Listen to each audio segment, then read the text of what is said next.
The 7 people who were killed yesterday were not numbers. They were people. The 40,000 people who were killed over this genocide were not numbers. The millions of Palestinians still in their land fighting to survive are not numbers. And we will stand with them until they are liberated. From the river to the sea, Palestine will be free. From the sea and to the river, Palestine will live forever. From the river to the sea,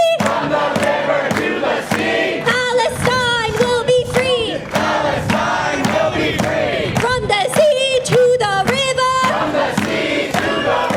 Palestine will live forever. We will free Palestine. Within our lifetime. We will free Palestine. Within our lifetime. We will free Palestine. In our life, not in our dreams. We will free Palestine. In our life, not in our dreams. Free, free Palestine. Free, free Palestine. Free, free Palestine. Free, free Palestine. Free, free Palestine. Thank you.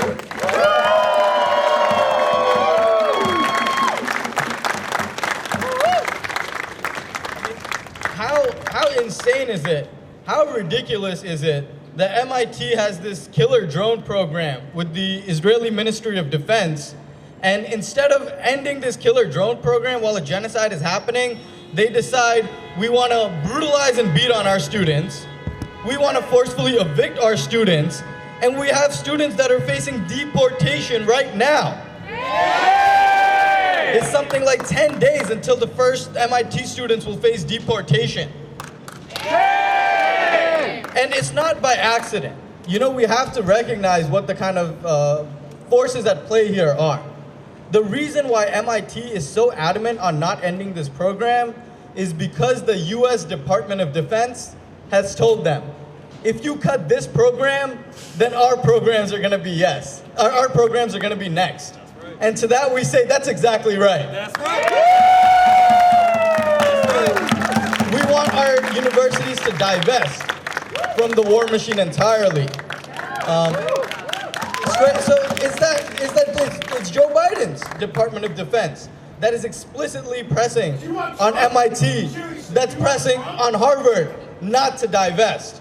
And I wanna read 2 quotes from different sides of the political spectrum, not Republican and Democrat, the real political spectrum, the anti-colonial forces versus the colonial forces.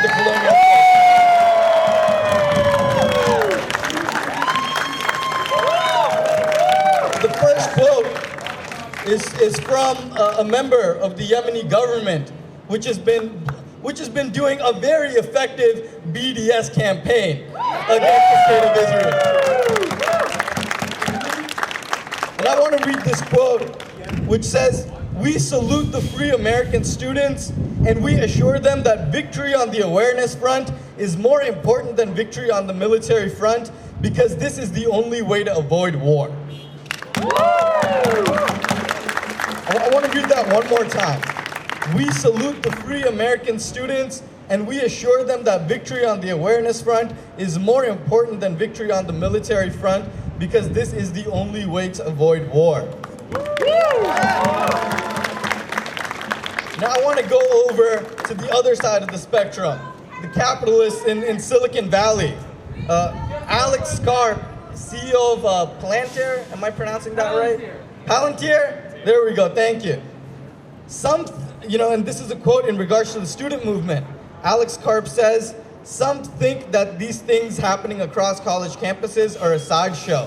No, they are the show. If we lose the intellectual battle, we will not be able to deploy any army in the West ever again. I'm gonna read that one more time. Some think that these things happening across college campuses are a sideshow. No, they are the show. If we lose the intellectual battle, we will not be able to deploy any army in the West ever again. You know, this is the real battle. It's the battle for ideas. The war criminal, U.S. General David Petraeus. Shameful man. You know, killed millions and millions of people. Also got kicked out of office for other improprieties.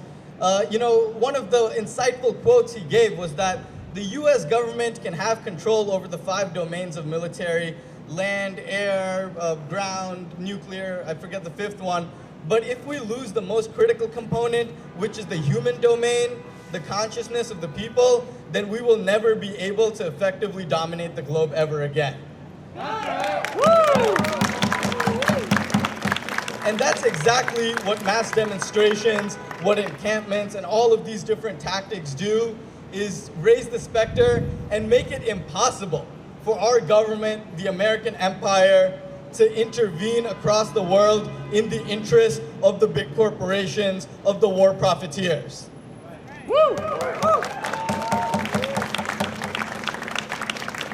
And with that, I want to invite up another leader, Noah, from the Harvard Out of Occupied Palestine Coalition, which has been fighting day and night to have Harvard Endowment divest their $56 billion endowment from the State of Israel. Hello, hello.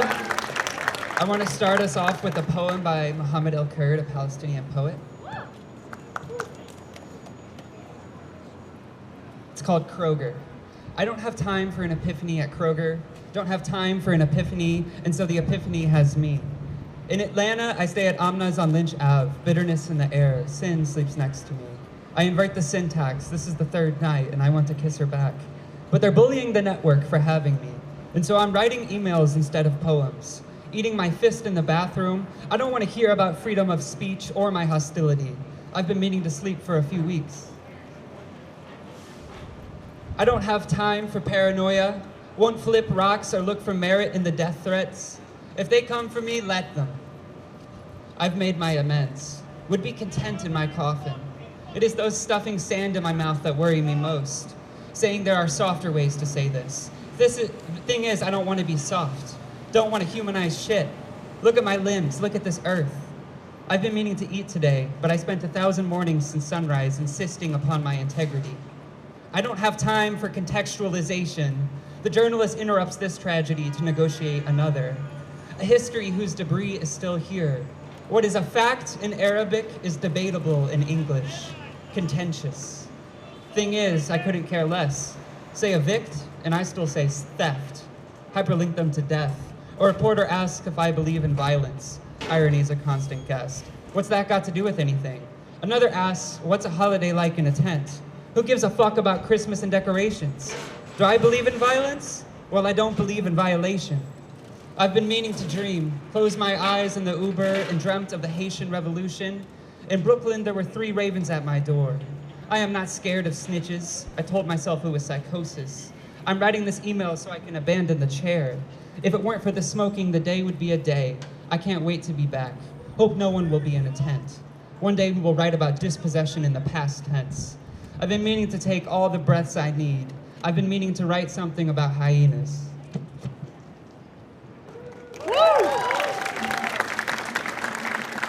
My name is Noah Safaria, she, her. I'm with the Harvard Out of Occupied Palestine Coalition. I was an organizer in the Hoop Liberation Zone encampment. And I'm here because my friends and fellow campers are facing horrific repression from Harvard. They have lost jobs. 15 have been denied the degree they've worked for. Over the past 7 months, my friends have been doxxed, harassed, and received vile threats without a peep from Harvard. What is their crime? What is the threat to student safety? These students and workers are guilty of having a beating heart. These students are appalled that their tuition dollars Their labor and intellectual labor is being extracted by this university and used for continuing a genocide. A dear friend is currently facing up to 200 days in jail for holding up a keffiyeh. For trying to do what our university has failed to do, for protecting our fellow students. We see what this injustice system is for. It's state torture. My friend is a graduate worker and one of the kindest, most intellectually brilliant, and morally clear people I've ever met. This university rewards such conviction by throwing them to the wolves of our police and prison system. It's abhorrent. This is a historic and wildly disproportionate level of repression, but it's not shocking for those of us in this movement. We know that there is the Palestinian exception to free speech. Why? Why does an educational institution have the power to evict students and punish them for their moral convictions? It seems to me that we've been lied to. These institutions don't seem to care much for education or for making sure you get to your job on time or anything like that. Yesterday, our faculty overwhelmingly voted to condemn this repression. Students have spoken out and said that our encampment wasn't a disruption to academic activities.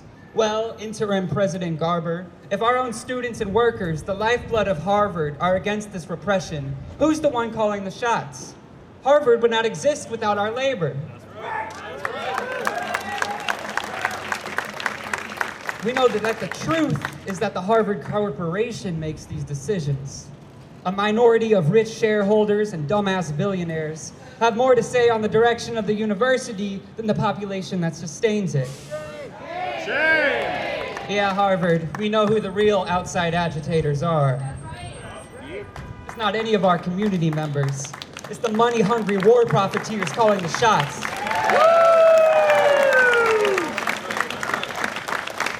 These admins think that we're stupid, that we need them to explain how an endowment works. No, Garber, we see clearly. We see that Harvard doesn't give a shit about education. It never has. Harvard, like other universities across the country, are tools of the empire we live in. This is why they call in the police to shoot tear gas and rubber bullets at students protesting genocide. Shame! But they're silent when students are food insecure or face threats to their safety from outside actors. This is why they swiftly punish protesters, but do nothing about the rapists that attend their schools.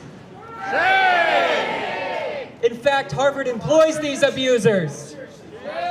When I look at the images coming out of Rafah right now, every fiber in my being revolts. When I see the Zionist death camps, a part of my humanity, a part of all of our humanity dies. In the Nakab Desert, hundreds of Palestinian men have been blinded, caged, beaten, and tortured. These individuals were kidnapped by the Israeli occupation forces, held without trial, and many are still being held hostage in these Zionist death camps. Shame! Many are then transferred to Zionist prisons, where for the past 76 years, Palestinians have been tortured, caged, and subjected to physical and sexual violence from IOF soldiers. Shame! When I see these images of the death camp, I'm reminded of the images we see at the US border. I see people treated as if they were animals. Children held in cages, families ripped apart. When I look at videos of IOF soldiers massacring civilians, I'm reminded of the here in the Imperial Corps, of police brutally assaulting and killing black people, indigenous people, and people of color. I see the IOF using the same tactics police have used to brutalize students at Columbia and UCLA. I'm reminded of the images of the US prison system, of people treated as animals, of families ripped apart. I think of my little brother, who is awaiting trial and facing prison time for nonviolent crime. I think of how in the past few months, I've cried until I have no more tears thinking of my brother in prison for no other reason than the fact that we are poor. I'm reminded of all the images I've seen of parents mourning their children in Gaza, of the horrific images emerging from Rafah, of entire families wiped out, of communities destroyed by the bombs our country provides. Shame! Funded by the investments my university provides. Shame! I draw these parallels to show how interconnected our struggles are. The movement for a free Palestine is a movement against coloniality. It is against the policing and carceral systems that we are taught are normal. It is a movement fighting against the violent borders drawn into the ground by European colonizers. It is a movement for the land on which we stand, against the environmental catastrophe of colonial land theft. It's a movement against our white supremacist world order, against the patriarchal forces that subject Palestinian women to settler violence, forces that kidnap and murder indigenous women here on Turtle Island. This movement is against the violence of the colonial gender binary and the violence queer people from Gaza to the US face. This trans girl won't let you pinkwash a genocide.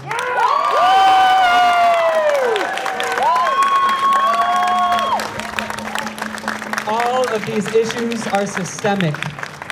Biden, fuck you, I'm not voting for you. Netanyahu, fuck you, I hope the hate gets you. But even if this happens, we won't see justice. It's not about these individuals, it's about the system of colonialism.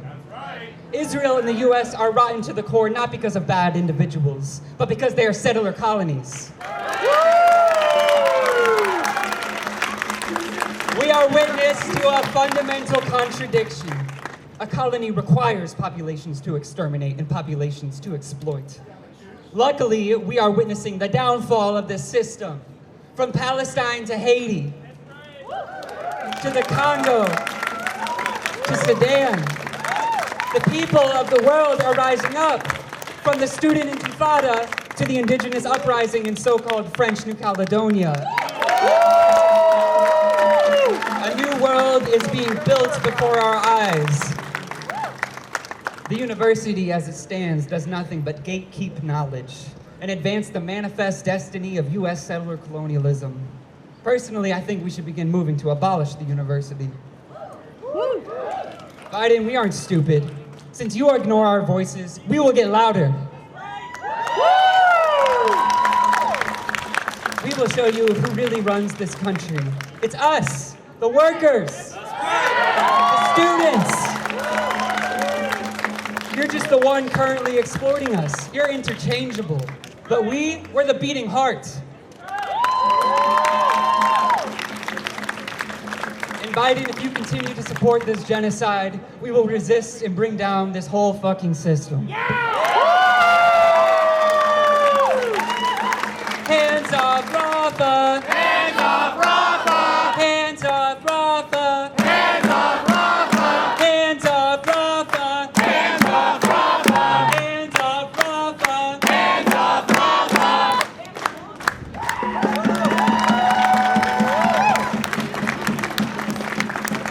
Free Palestine! Free Palestine! Free Palestine! Free Palestine! Free Palestine! Free Palestine!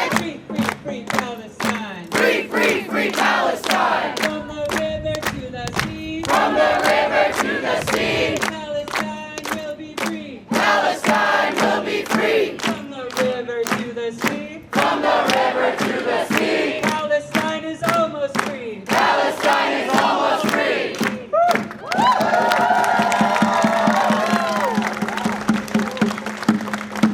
Give another big shout out to the student organizers. I want to note that in just a little over 6 months, the student movement in the United States has reached a level of militancy, has reached a level of popularity that it took years to reach during the Vietnam War era. And that is exactly what scares Joe Biden and the ruling class so much.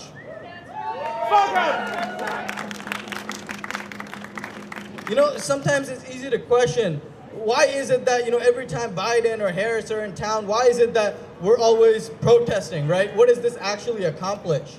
And I want to read a statement from the resistance in Lebanon that has been fighting for decolonization, both of Palestine and of their own lands in Sheba farms of occupied Golan Heights. I want to read a statement, okay?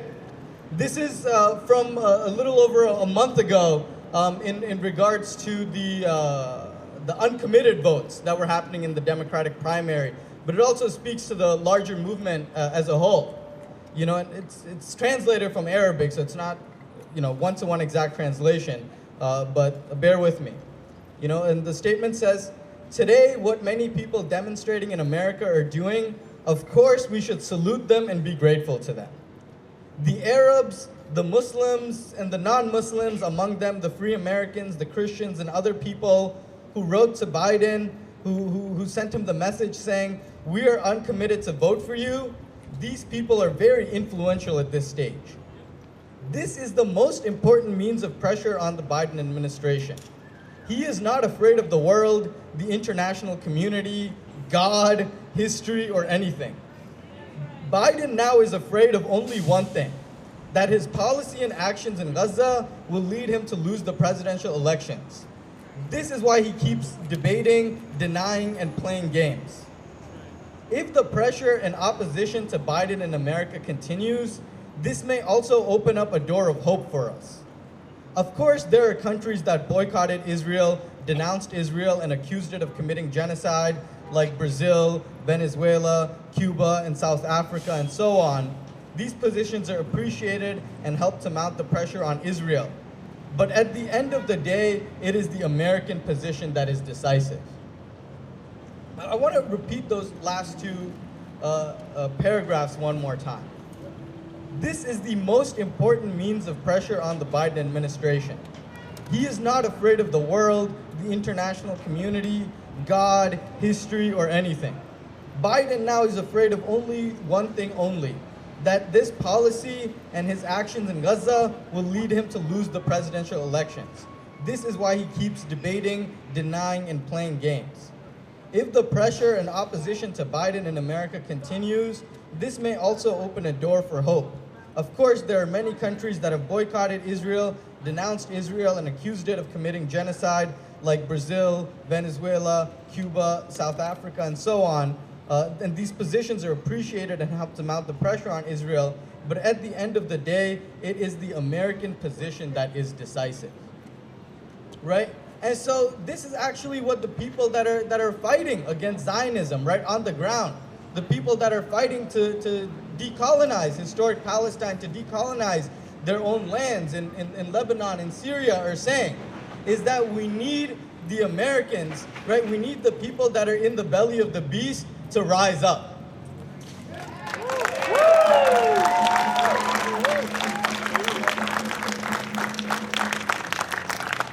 And the core and a pivotal part of this battle, right, as we've seen, is the youth, is the students that have been rising up and really pushing the envelope of what we imagine to be possible, and, you know, the degree to which we can challenge the empire. Because ultimately, we don't just want to be in a position, right, where we're trying to pressure and demand that we stop the genocide. We want to be in a position where everyday people like us, working people like us, have the power in this country, right?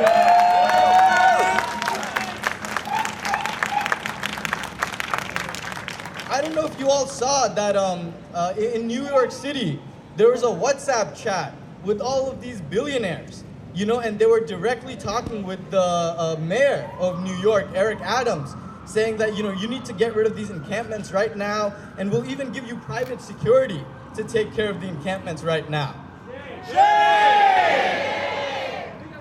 Right? Like, ultimately, it's not these billionaires that produce value and wealth in society, right? They're the one part of the economy we can automate away.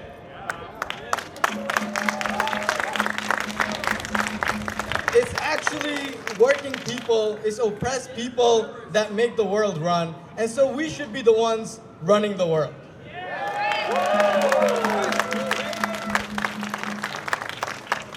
I want to hand it over to one of the leaders of the, you know, the high schoolers also joined the student movement, joined the student intifada. During the height of the MIT encampment, hundreds of them marched from Park Street to Mass Ave, you know, right in front of the MIT encampment, and blocked this major road for hours. dividing the police forces, and preventing the police from completely taking down the encampment. That's a deep and effective form of solidarity. So I want to hand it over to Layla from Massachusetts High Schools for Palestine. Hi, so I'm Layla, I'm 16, I go to Somerville High. I co-started the Somerville High School for Palestine group and also the Massachusetts High Schools for Palestine group. And I just want to talk about something that happened recently at my school. So basically we led a walkout that joined the Tufts encampment a while ago, and there's a school committee member, a representative, and he made a public statement calling us white supremacists because we covered our faces, and he also requested for the policy on walkouts to change, and he wants absences to be unexcused instead of excused. So this is what I wrote about that. I talk about the genocide unfolding in Palestine at home regularly, but when I go to school, it's as if nothing's happening. How am I expected to focus on literary devices and integrals when all I can think of are the 40,000 people who are dead at the hands of Israeli bombs and US dollars? How can I focus when I know that my own representatives want to stifle my voice by changing the attendance policy for walkouts, a policy that's been the same for so long, but coincidentally, when we talk about Palestine, it changes, dissuading students from exercising their freedom of speech and social action rights? How can I focus knowing that silence is compliance and the silence from elected officials is deafening?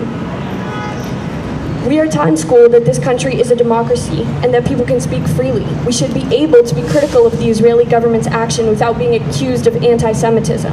We should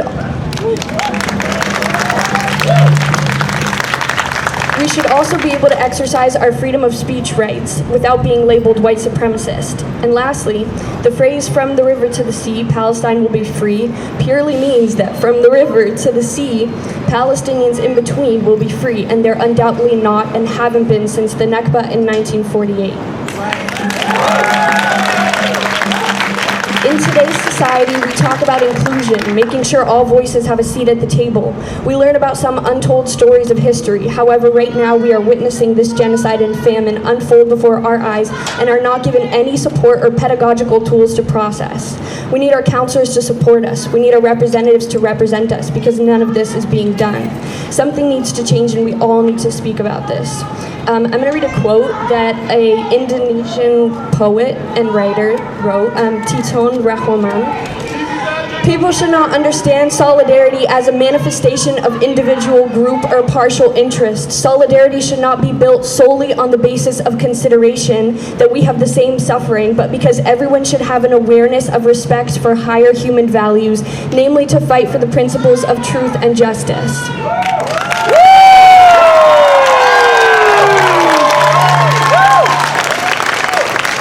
History has shown that students are those powerful and strong enough to make change in a world that desperately needs it, so we are all collectively here to be that change.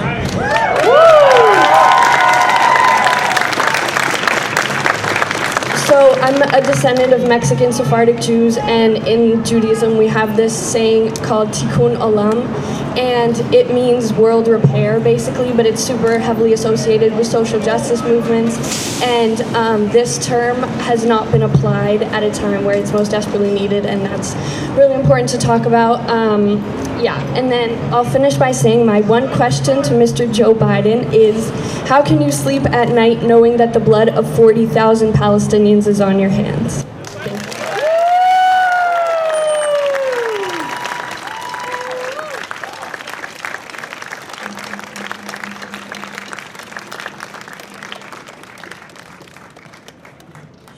Free, free Palestine! Free, free Palestine! Free, free, free Palestine! Free, free, free Palestine! Free, free Palestine! Free, free Palestine! Free, free, free Palestine! Free, free, free Palestine! Free, free, free, free, free, free, free, free, free Palestine! Free, free, free, free, free, free, free, free, free Palestine! Free, free, free, free, free, free, free, free, free Palestine! Free, free, free, free, free, free, free, free, free Palestine!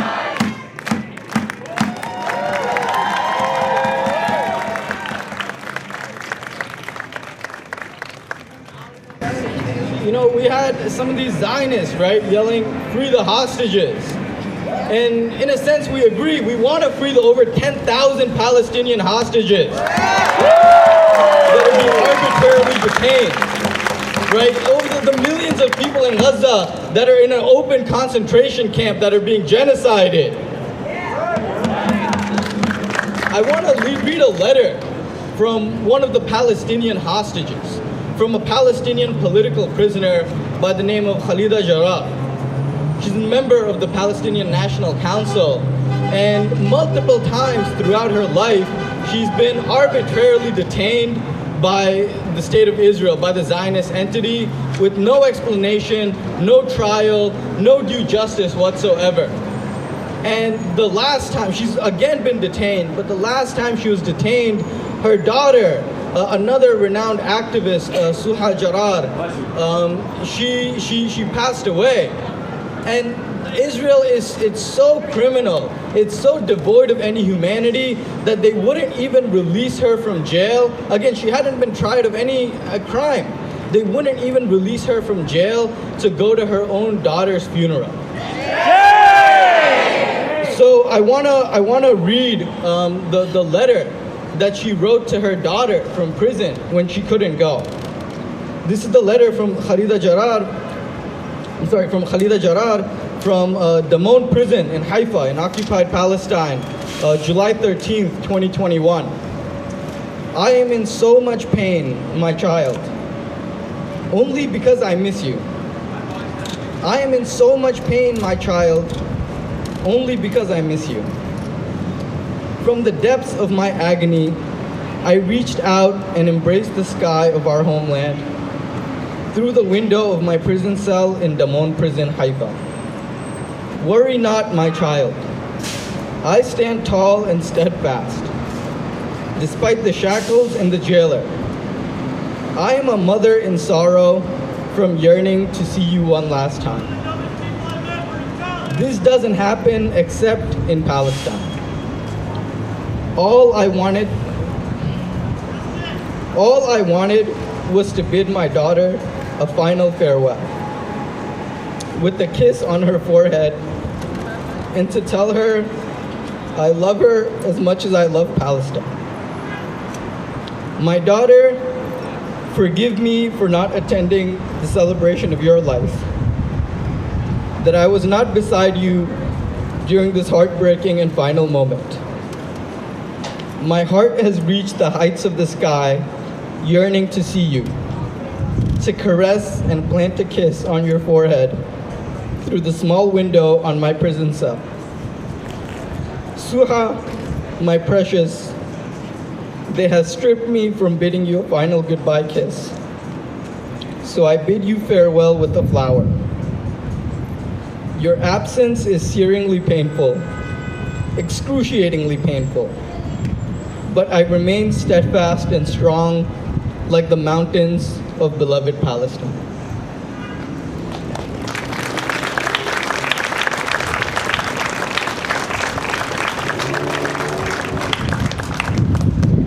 This is the humanity that we're fighting for. You know, the love of a mother to bid farewell to her daughter. The love of parents, of family members to live free, rich, and fulfilling lives, right, with their loved ones, as we all wish to do. And that's exactly what the occupation has been taking away from the Palestinian people. And that's exactly what their enablers, right, in Great Britain and the American Empire have been doing well since before 1917. And that's exactly why we have to be out here again and again yelling, "Free, free Palestine! Free, free Palestine! Free, free Palestine! Free, free Palestine! Free, free Palestine! Free, free Palestine! Free, free Palestine!" Free, free Palestine! Because we know that if we were in that same position, right, if we were in prison, if we were occupied, had our basic rights and humanity stripped from us, that we would want the people who are in the government, right, that is doing that, to stand up for us. Free the hostages! And so that's exactly why we're here demanding a free Palestine. And I want to invite up Naf, I don't see you, where are you? Naf from the Party for Socialism and Liberation to talk about why it's not, the fight for a free Palestine, the fight for Gaza, it's also our fight. It's a fight for power right here in the United States.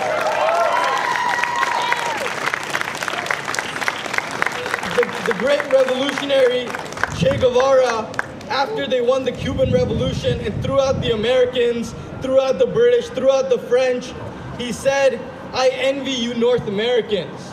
I envy you North Americans because you get to fight in the belly of the beast." And so that is our historic responsibility, and that is our historic duty. So I'm going to hand it over to you now. Resistance is justified. Resistance is justified. When people are occupied. When people are occupied. Resistance is justified. Resistance is justified. When people are occupied. When people are occupied. We are not confused. We are not confused. That's why we continue to come out here. They thought that they were going to wait us out. The Democrats, the Republicans, Joe Biden, they're so boastful and proud. And they thought that we were so foolish that we would forget. We would forget what they're doing to the Palestinians. Terrorizing civilian Palestinian population, bombing refugee camps, gunning down journalists and aid workers, bankrolling a genocide. We will not forget. We will not forget. Come November and every day before that, we will know that you have shamed yourself, Joe Biden. Every politician with the power to interfere with this has shamed themselves for their failure to intervene. And we will not forget for any of them from Boston, Massachusetts, the United States, public, federal, state. Shamed yourselves. They heard we were sick and tired, and so they thought we were on our last legs. They pump our food and our air with toxins. They keep people working 3-4 jobs so that they can put food on the table for their families. They keep us exhausted, overburdened, so that we don't have the time or the heart to care. But they're wrong. We keep the engine turning. We are still out here. 8 long months since the courageous actions of the Palestinian freedom fighters.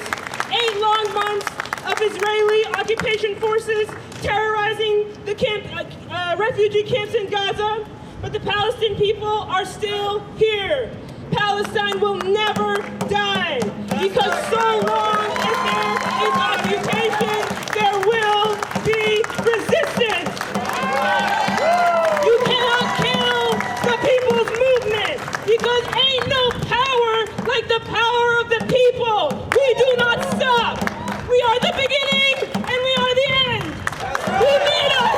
We don't need you. But I'll tell you something. Genocide Joe was right about us being sick and tired. Sick and tired of his bullshit. Sick and tired of his lies.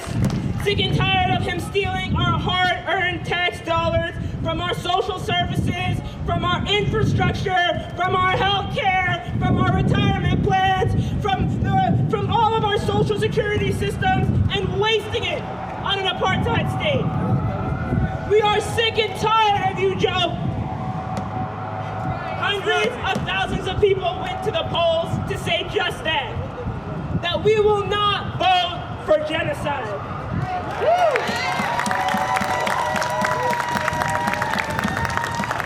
We will not vote for a man who can't protect our basic constitutional rights, the right to free speech, the right to publicly gather, or even our basic human rights, like the right to bodily autonomy. What business does someone like that have being the so-called leader of the so-called free world? No business at all. He won't even take responsibility for his actions. Deny, deny, deny. Fund, fund, fund. He has abandoned Palestinian people. He has abandoned humanity. He has abandoned his constituency. He has abandoned the working class. So we are abandoning you, Joe. We will not vote for genocide. We don't need a president that abandons their duty to protect and uplift the people. We don't need a genocide apologist president.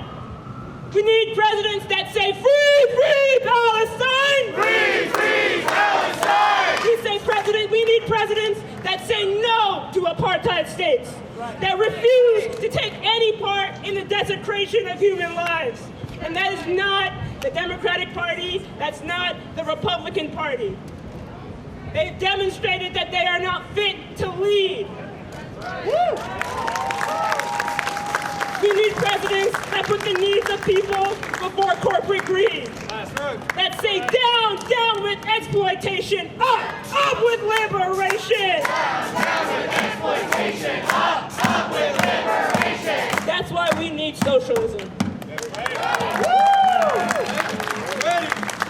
That's why we need socialist presidents, leaders that will organize the economy in service to the workers that hold up this economy, that make the economy run. Socialist leaders like Claudia de la Cruz and Karina Garcia. Socialist leaders that are ready to stop bankrolling a genocide right now, not people who are wavering. Leaders that say up with liberation! Up with liberation! Down, down with exploitation! Down with exploitation! Up with liberation! Up with liberation! Down, down with occupation! Down with occupation! Thank you.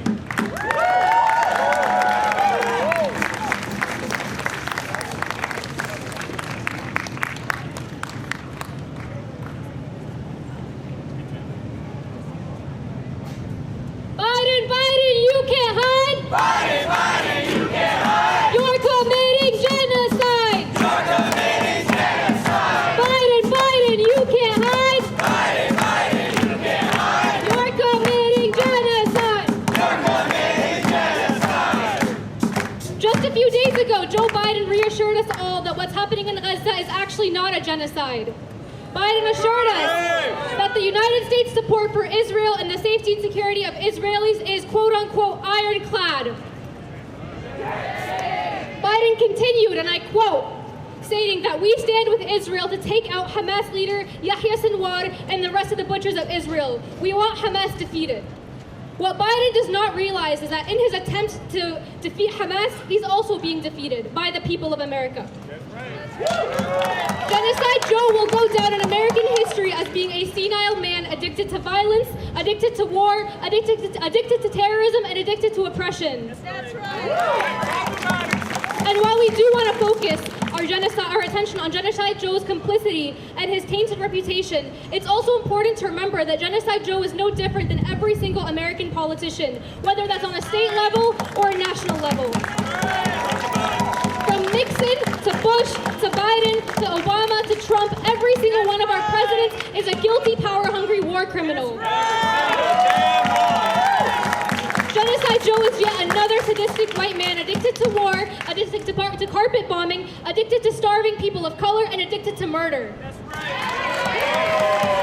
As of today, Genocide Joe has the blood of 35,000 Palestinians killed by Israeli occupation forces. And even though he may publicly question that number, we know that he's responsible for every single civilian death in Gaza, for every child martyred, for every child orphaned, for every child traumatized, and for every child that has PTSD now. That's right! Genocide Joe is responsible for every single Palestinian displaced, for every single Palestinian forced to sleep on homeless or forced to sleep in tents in the rainy nights, for every single Palestinian who goes to sleep unsure if they're going to wake up tomorrow, bombed to pieces, or whether they're going to wake up hungry.